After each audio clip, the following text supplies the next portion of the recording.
There's nothing else on the planet more powerful in initial dating than that concept. There's 7 different things that you can do to trigger a woman to chase you, and they have nothing to do with money. It has nothing to do with being good looking or any of these things that guys think that they need. They think like, I have to have this, I have to have this, and they don't. If you know the tweaks, it's actually a lot easier than guys think. They call him the king of Instagram, Dan Bilzerian. Stan Bilzerian. I salute you, sir. Hi, Dan. Nice to meet you in person. You have an image, so I have some questions. Okay. You've had the parties, the girls, the cars, the fame. Where are you at today? I'm just at a place where I want to do things that make me happy. I don't get that much enjoyment out of buying a Ferrari or, buying $1 million watch. When I help people out, that's one of the few times that I'm just like, I don't know, I feel good, I'm stoked. But I also just feel like there's a big problem. There's like this whole attack on masculinity, just bad. It's like bad for dating, it's bad for women. Okay, so what do you think are the main problems that guys face today? They have the wrong approach, they have bad information, and because of this, they're getting bad results. Bad results breeds a lack of confidence. It starts just perpetuating the problem. As a woman, you could fall down on the driveway, go into your car and meet your dream guy because he stops and thinks you're hot, and he makes it happen. As a guy, a hot girl's just not gonna barge into his basement and say, hey, I'm here.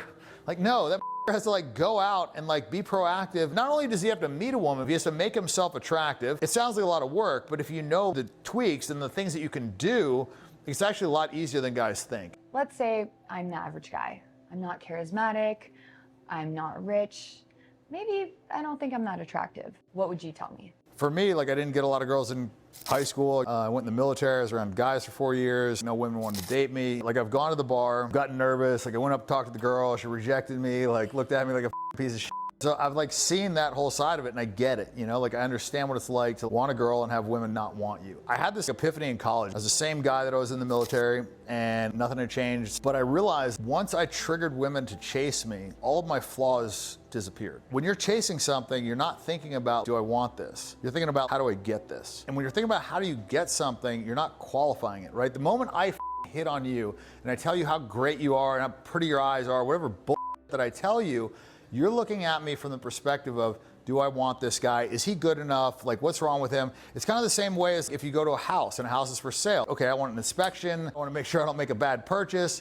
Versus if you're at an auction and 20 are bidding on this house and you really like it, you're not thinking about what's wrong with the house. You're like, how do I beat these other 20 guys to get it? When you trigger women to chase you, the whole perception changes, right? And so whether you're a short guy, whether you're a fat guy, whether you're a broke guy, all these things disappear if the woman is in pursuit. Something can't chase you if you're chasing it. Were you ever scared to approach girls? Yeah, when I was in high school, I was scared to talk to hot girls. It was one of those things where me and my buddies would be oh, you gonna go talk to her? No, you go talk to her, It's then you go up and you get rejected and then all your friends laugh at you. I think that's a very common thing. You get nervous going up to a hot girl and talking to her if you don't have a lot of experience. And also if you think she's out of your league and then you approach in the wrong way and then you encourage rejection by your bad approach. So I think it really depends on your perspective. And my perspective when I was younger was I don't want to get rejected. Was there a girl that you really wanted that you couldn't get? There was a lot of girls that I really wanted that I couldn't get. I would say every girl from junior high to the military that I found attractive was a girl that I wanted that I couldn't get. I had posters of girls on the wall. I thought about what it would be like to have a hot girlfriend. I would see these people in relationships and just not understand why women didn't like me. It was something I struggled with. One that stands out is I was in 11th grade and I'd finally gotten a date with a hot girl. And I told my friends about it, I told my parents about it. We're gonna go to prom. My dad's cheap ass didn't want to buy me a suit, so he gave me his suit, which, the guy's 6'1", I'm 5'9". And it was 4 inches too long. I'm walking out there with this clown suit. I'm ready to go on this date to prom with this girl. And she canceled. And so I didn't know what to do. I was embarrassed. I didn't want to tell my parents. And so I just put on the suit and I got in my car and drove off, and I sat in a parking lot for 2 hours just feeling like a fucking loser and a failure and wondering what I was gonna tell my parents when I came home because they were gonna ask me how prom went. It was a shitty feeling, and I had a lot of those. I had a lot of those shitty feelings, like I said, which is probably what motivated me to make a strong change and fix this problem. I think there's 2 roads that you can go down when you have experiences like that, and one of them is quitting and just feeling like I'm not attracted to women and it's just not gonna work for me, and I think that's a path that a lot of guys lately are taking. And I think the other road that you can go down is figure out how to make yourself more attractive and do something about it. And that's what I did. As a man, like, you can make yourself more attractive. And I think that's one of the things that, like, guys just don't realize. They think what I'm born with is what I'm stuck with, and like, I'm either attractive or I'm not, but you can change that. And I think that's the biggest thing that I want to, like, impart to guys, is that they have a choice and they can make a difference. Okay, Dan, be honest here.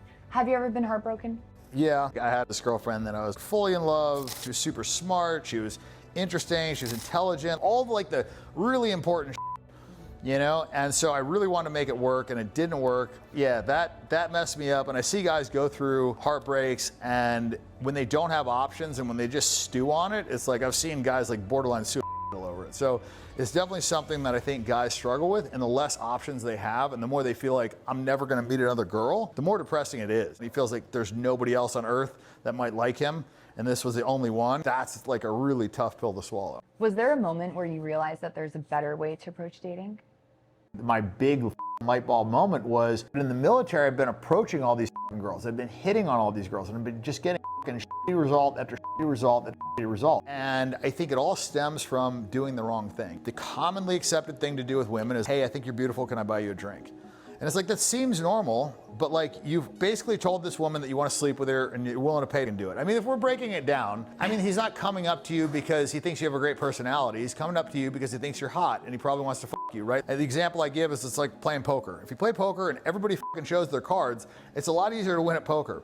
Well, when a guy is hitting on you, he's telling you that he wants to fuck you, so it's the equivalent in a poker game of showing your cards. I mean, almost all guys start the interaction from that position, which is a position of massive detriment. You're coming into this interaction with a weight around your ankles, and you're gonna have to run a marathon. And it wasn't until I got to college that I really started to understand the male-female dynamics. It was just very eye-opening, because now women were coming to me because I figured out how to trigger these women to chase. And I went from being able to get 0 pussy to having 14 girls the first semester. And it's not like I studied pickup. It's not like I got more confident. There was no change.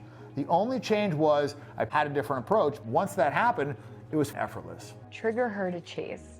What does that mean exactly? There's 7 different things that you can do to trigger a woman to chase you, and they have nothing to do with money. It has nothing to do with being good looking or any of these things that guys think that they need. Because when you're chasing her, she's looking at you with this magnifying glass, focusing on your flaws, focusing on the reasons why you may not be good enough. Because when you can get something, what's the natural next reaction is do I want it? I know I can get it. Now, do I want to have it? It's human nature, right? There are subtle ways that you can do it. For instance, Neil Strauss. He was on a TV show with Jessica Alba. He asked her, other than your looks, what's good about you? So if you're beautiful, so what? You got lucky in the gene pool, right? So if I was to ask you to name 3 things about yourself that would make me want to get to know you better, and none of them can be about your looks or what you do, what would they be? I'm loyal, right? Reliable, right? And hardworking. That's awesome. Guys are always trying to sell themselves to women. Instead, you kind of got to flip the script, make someone start selling themselves to you. By just asking that one question, now all of a sudden he's taken away her strongest trait, her good looks, which has gotten her everywhere in life. He's also framed it to where she's trying to sell herself. And when you're trying to sell yourself to somebody, you're not thinking about, do I like this guy? You're trying to convince this guy to like you. It just changes the game. It just changes the entire psychology of it. And it's a very big difference. Small things will create a very different dynamic. Making a girl chase you and keeping her chasing you is so fucking powerful. There's nothing else on the planet more powerful fucking initial dating than that concept. How does that work? Okay, so one of the ways to trigger a woman to chase you is to elicit curiosity. And like I said, I think that's one of the mistakes that guys make is they overassure girls, they take the mystery out of it, they take the curiosity out of it.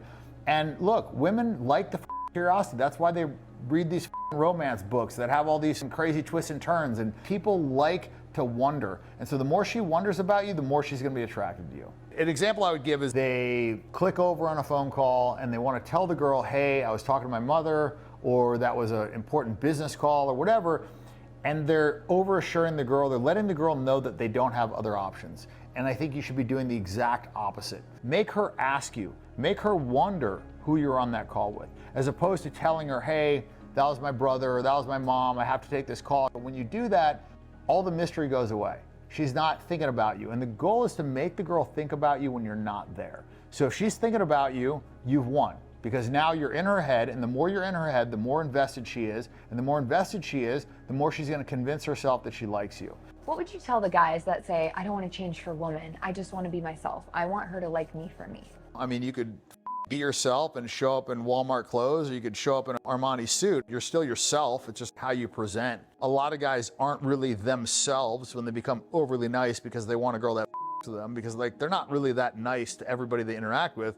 They're just that nice to that girl that they want to right? So is that really like who they are, or is that who they're being so they can this girl? Like, my thing is, you're just gonna make a better choice when you choose from a bigger pool. Like if you go to a car lot and there's 3 cars there, you're probably not gonna be as happy with the car that you choose if you go to a lot that has 1,000 cars, right? So like, get the options, make as many women as possible attracted to you, make as many women as possible chase you, and then choose what is compatible with you, what's gonna make you happy, what you want. Okay, so let's say I'm a guy who gets really nervous around good-looking girls, and I'm not charismatic, and I tend to overthink. What advice would you give me? Understand, the attraction triggers, understand how to make yourself more attractive, understand how to trigger a girl to chase you. It changes everything. I know for a fact this works, because I've seen it work with my own 2 eyes, and I've seen it work on myself before I was famous, before I was rich, and I've coached 1,000 guys. I had one guy that made small tweaks on his Instagram, and in 1 week, he had 9 girls DM him. So it's like, I've seen it. I don't think it works. I know for a fact that it works. So you said you started mentoring guys. How does that work? I just break down stuff from their social media to their approach to just all the different things. And it's like, there's a lot of things that I've had a lot of experience on, and I can save them a lot of heartache and headache. Okay, so why are you doing this? I got to a point where I felt like I'd done everything, and the pleasure-seeking stuff wasn't really giving me the spike that it used to. And I also like a challenge. And initially, a ton of girls was a challenge. It was very hard for me in the beginning, but eventually it became so easy. I was girls without talking to them. I like a challenge, and I like to help people out. And so I feel like this is just a natural next step. Like, I dedicated a lot of my life to chasing women and doing that from a place of like getting 0 to, getting all of it. And so I know it works and I know it doesn't work, and I just can't watch my friends fumble around and this up anymore. So you're basically saying you know how to get women, but don't you think women would make better dating coaches than men? I mean, look, you don't ask the fish how to catch fish, you ask the fisherman. And so, like, to me, it's one of those things where, yeah, you can ask women what they want, and like 9 out of 10 times when I ask a woman what she wants, and then I look at the last 10 guys there's no correlation. I know what I've seen that works. A lot of it, like I said, is very counterintuitive. A lot of women know what they want to feel, but they don't necessarily know what they subconsciously react to, and they haven't like fully deconstructed it. What triggers attraction a lot of times is not the things that they want. And like jealousy, for instance, like no woman would say like, oh, I want a guy to make me feel jealous, but they would respond positively to that. Like every woman would respond positively to knowing that a guy has other options. I'm one of the few guys that has actually gone out and done this with a huge sample size of women that I knew that wanted to sleep with me, that I screwed it up with, and I could compare that to a massive sample size of girls that wanted to sleep with me that I had success with, right? And so I think that gave me a very strategic advantage to start deconstructing what works and what doesn't work in a space where like everybody else just has theory. Why do you think some guys feel weird about getting like dating advice, getting mentored in this field? It's a good question. I think it's probably ego, and it's weird because like guys will get coaching on boxing to badminton to chess. Like they'll get coaching on anything other than like the most important decision they make their entire life, which is who they choose as a partner. What's more important than that? What's more important than who you choose to spend the bulk of your time with? I can't think of anything.